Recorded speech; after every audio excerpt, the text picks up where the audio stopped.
Welcome back with this Fox News alert. Locked and loaded, UN Ambassador Nikki Haley sending a warning to Bashar al-Assad that the United States is ready to strike again if the rogue regime launches another chemical weapons attack.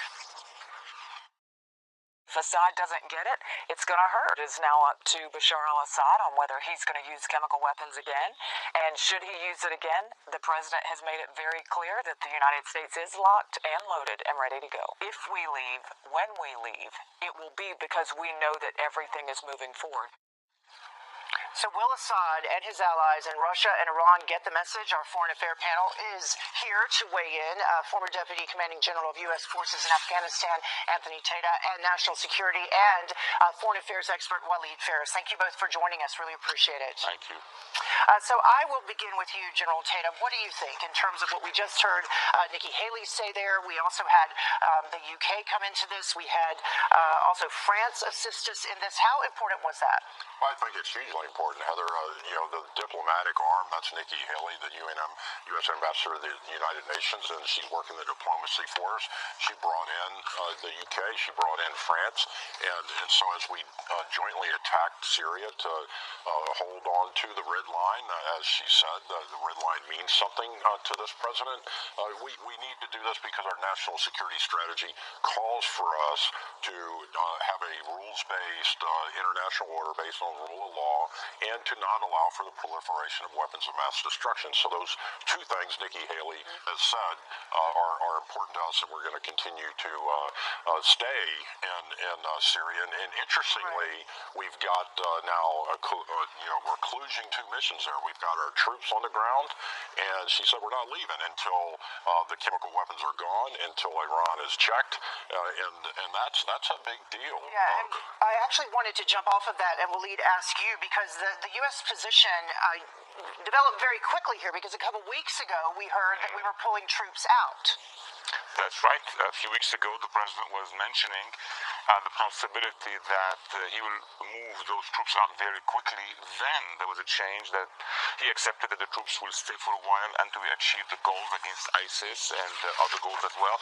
Then suddenly the Assad regime used chemical weapons, prompting us to react. This is a red line. Anytime this regime, other regimes will use it, we will have to act at some point. But my question is, regarding our forces in the northeast of Syria, I have an expectation or projection that the Iranians and Hezbollah and Assad and other militias are now targeting that area, meaning they want to respond to us, but they cannot do it directly. The Russians are not going to clash directly with the United States in that part of the world or any other parts because of the nuclear issue. But in eastern Syria, we need to be a little bit more proactive, making sure that the Iranians won't have the upper hand. So then, General Tata, back to you. Was it correct for President Trump to tweet out basically mission accomplished here, like he did? We know that the Pentagon says that 105 missiles all hit their respective targets, destroying 3 of Assad's chemical weapons facilities. But then you have Moscow saying that 71 of those 103 missiles were actually shot down by Russian weapons. Well, Heather, I think what we're seeing here is the information element of power at play. President Trump saying we accomplished what we set out to do, which was to attack 3 chemical weapons manufacturing or storage facilities.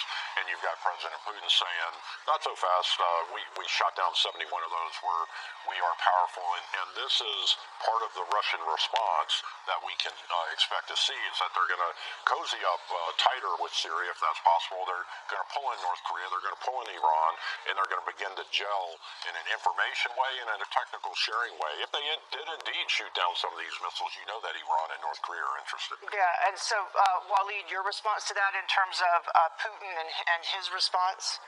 Well, first of all, the mission accomplished is really about the tactical, though very large tactical mission. It was accomplished not by having 100% precision, for our missiles, but by having 100% results on the ground. That's what counts. I mean, look at all previous or comparable operations. You don't have to have every bomb hitting, but you have to have as many of these targets saturated. Now, with regard to President Putin, basically, I agree with the general. Their next move is to get closer. They're going to be embedded further. They're going to probably bring more anti-aircraft missiles and letting us know.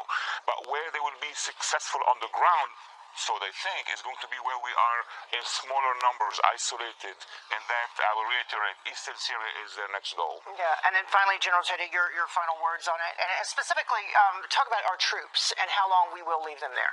Well, we've got about 2,000 troops on the ground now, and interestingly, we've got about 4,000 troops in Jordan on an exercise that just started, and that's a flexible deterrent option. So in the major region there, we've got upwards of 6,000 or 7,000 troops, and so we are exercising our muscle there, demonstrating strength, and Nikki Haley said it's conditions-based. Once we've defeated ISIS, completely destroyed them, and once Syria has complied with the chemical weapons, and once Iran gets the message. So that leaves some room for negotiation there as far as how long the troops stay. All right, General Tata and Walid Phares, thank you both for joining us this morning. Your insight at this hour is greatly appreciated from our viewers and from me. Thank you.